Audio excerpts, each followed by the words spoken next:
Kekerasan seksual oleh dokter bersama dengan kriminolog Hanifah Hasna. Selamat malam Mbak Hanifah. Selamat malam Mbak Friska.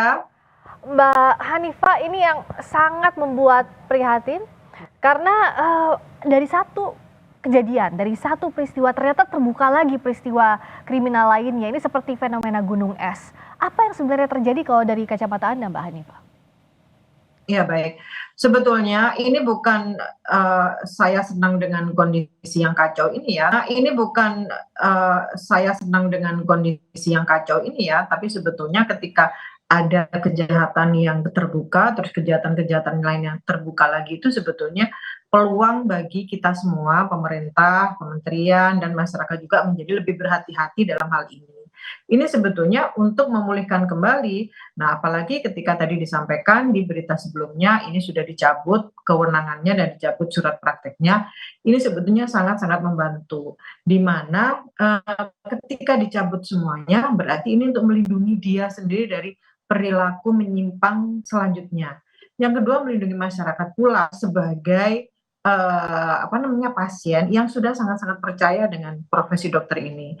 Kemudian ini juga akan mengembalikan kepercayaan masyarakat karena sekarang ini semua jadi menjadi takut lagi, padahal kita semua kan sudah sedemikian rupa mengembalikan kepercayaan masyarakat bila berobat harus ke dokter saja gitu ya, karena di bagian-bagian tempat-tempat tertentu masih menggunakan cara-cara lain untuk berobat.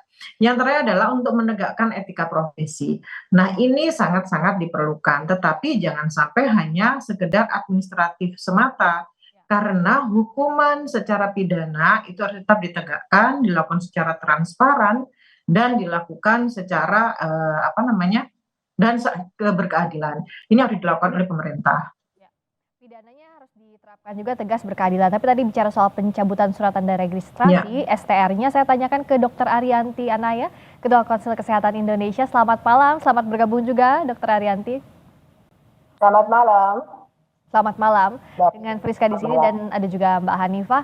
Saya ke Bu Dokter. Jadi kalau bicara soal arti pencabutan STR bagi tersangka, artinya kan status praktiknya dicabut. Kalau untuk kasus hukum, terlibat kasus hukum dicabut sementara, tapi jika terbukti ini bisa dicabut izin praktiknya seumur hidup, begitu ya Bu Dokter? Ya, jadi seorang tenaga medis dan tenaga kesehatan ketika mereka sudah selesai menjalankan proses pendidikannya, mereka sudah lulus uji kompetensi dan dianggap layak, mampu untuk melakukan pelayanan kesehatan, maka mereka akan diberikan surat tanda registrasi. Surat tanda registrasi ini nantinya akan menjadi persyaratan untuk mereka mengajukan surat izin praktek, gitu ya. Nah, satu dokter itu misalnya bisa dia praktek di 3 tempat, mendapatkan 3 SIP, kita bilang SIP. Nah, dengan adanya kasus seperti ini, tentunya Konsil Kesehatan Indonesia mempunyai wewenang dan fungsi untuk bisa meninjau kembali STR yang sudah diberikan. Karena terjadi pelanggaran disiplin profesi yang telah dilakukan, maka STR-nya dicabut. Otomatis ketika STR dicabut, maka otomatis SIP, ya, surat izin praktek dari si dokter ini semuanya juga dicabut, gitu. Dan tentunya dia tidak boleh lagi melakukan pelayanan. Gitu, Mbak. Ya, kalau terakhir kan untuk tersangka Priguna ini sudah dicabut STR-nya. Kalau informasi terkini yang bisa kami dapatkan, dokter yang di Garut kasusnya bagaimana status STR-nya?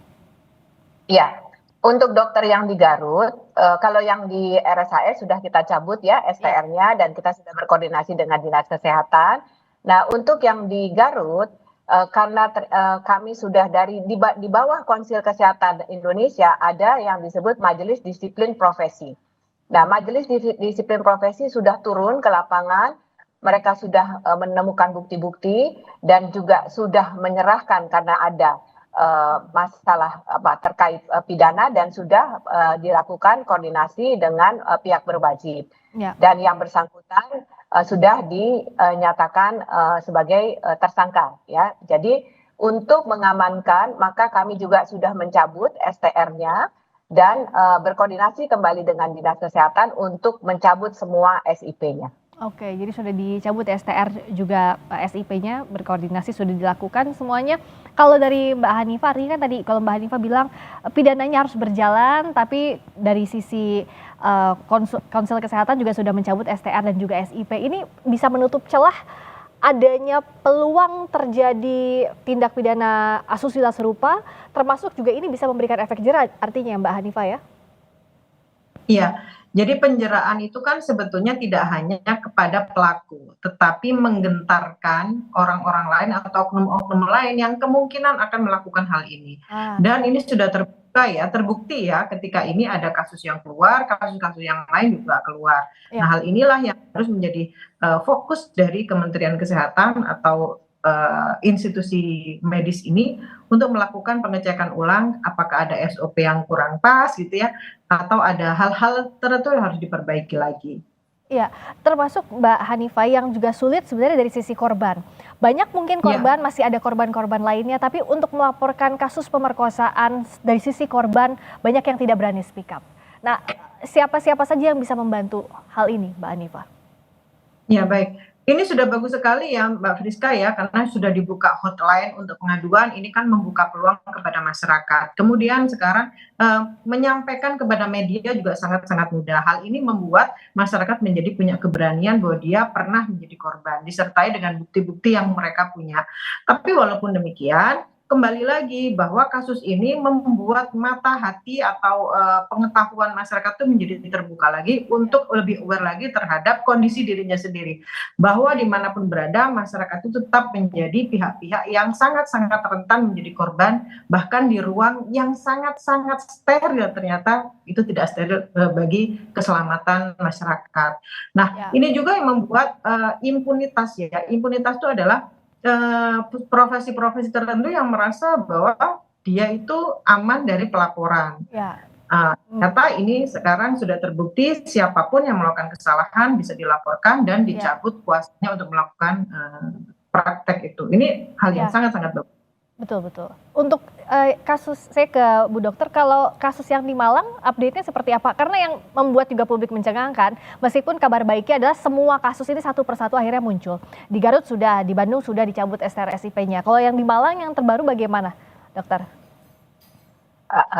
Ke saya ya? Ya, silakan Dokter. Jadi kalau yang di Malang, kami baru mendapatkan berita melalui media. Ya, jadi tentunya kita juga harus berhati-hati dalam menyikapi semua berita yang ada. Kita harus melakukan tindakan cepat, tetapi juga harus berhati-hati.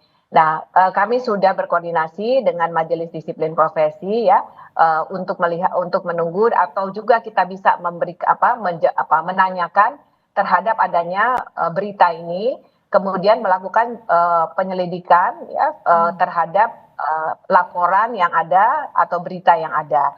Tentunya dari KKI akan terus melakukan atau menyikapi hal-hal seperti ini, karena tadi seperti Bu Hanifah sampaikan bahwa memang ini menyakitkan, tetapi ini adalah memberikan pembelajaran juga kepada masyarakat. Oke, jangan takut gitu ya, kalau kemudian ada hal-hal yang dianggap pada saat mereka menerima pelayanan itu, mereka menganggap ada hal yang tidak wajar ya, dirasa tidak wajar, itu untuk berani berbicara, karena hukum ini atau sanksi ini akan ditegakkan dan juga kejahatan ini kan bukan hanya kemudian dokter tidak mungkin melakukan kejahatan gitu ya, dokter ini juga manusia biasa gitu. Jadi di mana saja, jadi jangan merasa bahwa oh ini kan tenaga medis, ini nggak bisa diganggu gugat atau nggak bisa seperti itu.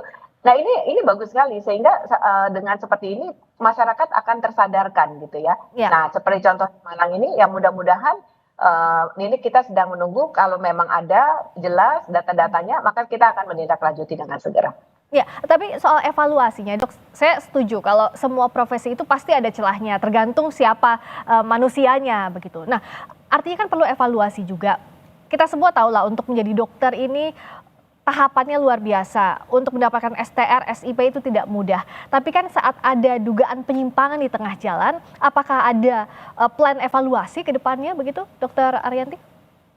Ya, ini kan ada dua ya kasus ya. Kalau di kasus yang di Hasan Sadikin, ini adalah residen. Ya. Residen ini belum menjadi dokter spesialis.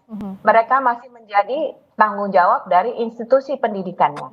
Ya, dalam hal ini dengan Unpad, yang kemudian mereka dititipkan di Rumah Sakit Hasan Sadikin. Jadi kalau dokter spesialis itu lebih dari 90% kegiatannya itu ada di rumah sakit. Ya. Nah, tentunya pengawasan itu harus dilakukan holistik. Bukan hanya dari rumah sakitnya sebagai tempat dia belajar, tetapi institusi pendidikannya, tempat di mana mereka masuk dan direkrut ya atau diterima gitu ya. Itu tetap menjadi tanggung jawabnya, bukan juga cuma rumah sakit sebagai tempat pendidikan. Nah, oleh karena itu tentu pengawasannya harus dilakukan secara bersama-sama dari si institusi maupun dari si rumah sakitnya. SOP yang ada di rumah sakit itu tentu harus sudah disampaikan kepada para residen ketika mereka awal masuk dan akan berini dengan pasien. Nah, untuk memastikan bahwa ini akan berjalan terus, mereka pada saat masuk menjadi peserta PPDS, mereka sudah melalui tahapan uji MMPI, psikologi, ya, kesehatan fisik mereka itu penting, gitu ya, mental dan ini. Nah, tetapi memang kedepannya kita akan menghimbau agar tes MMPI ini, tes kejiwaan ini bisa dilakukan per 6 bulan sekali, gitu ya, karena sekolah spesialis ini kan berat sekali gitu ya.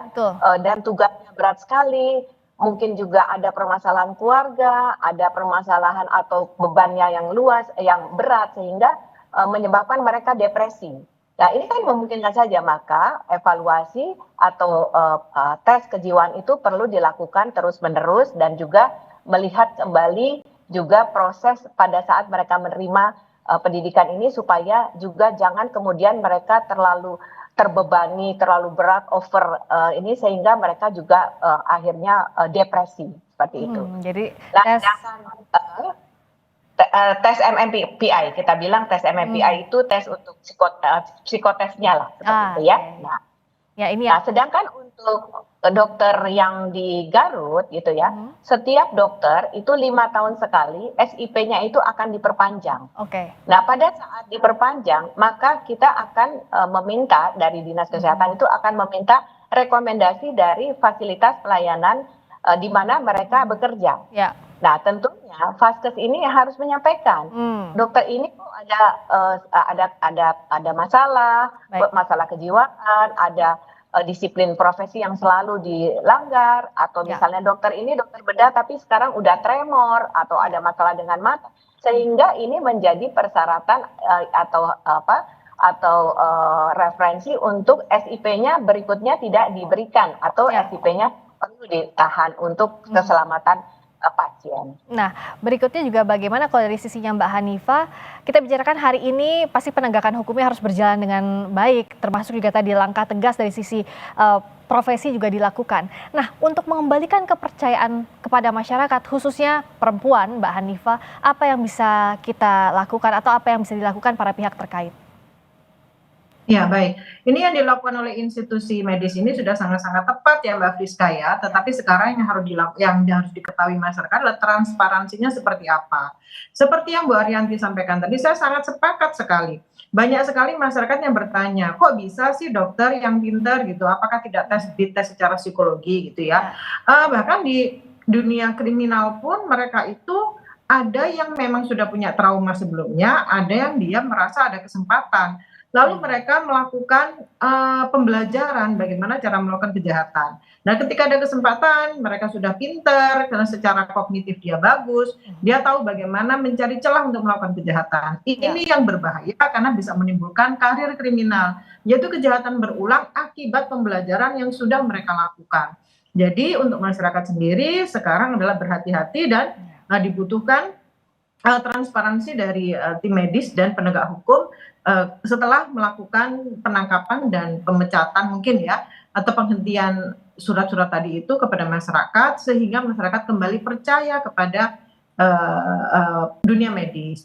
Lalu sebetulnya ketika hukuman ini ditegakkan, sebetulnya yang paling dilindungi itu justru dari tim medis itu pula, misalnya pemasangan CCTV. Kenapa perlu dipasang CCTV di dalam? Mungkin kalau diperbolehkan tanpa menyorot bagian tubuh pasien yang gitu ya. sensitif gitu ya. Sebetulnya, ya sebetulnya dilindungi di dokter itu juga gitu loh. Ketika ada pasien yang mungkin lebay itu bahasa anak sekarang, mereka tahu atau punya bukti-bukti bahwa mereka hanya melakukan sesuai prosedur. Nah, prosedur-prosedur inilah yang masyarakat belum tahu. Sebetulnya ketika periksa itu harus seperti apa? Apakah harus selalu ada suster atau perawat atau bagaimana gitu ya? Itu yang harus disampaikan.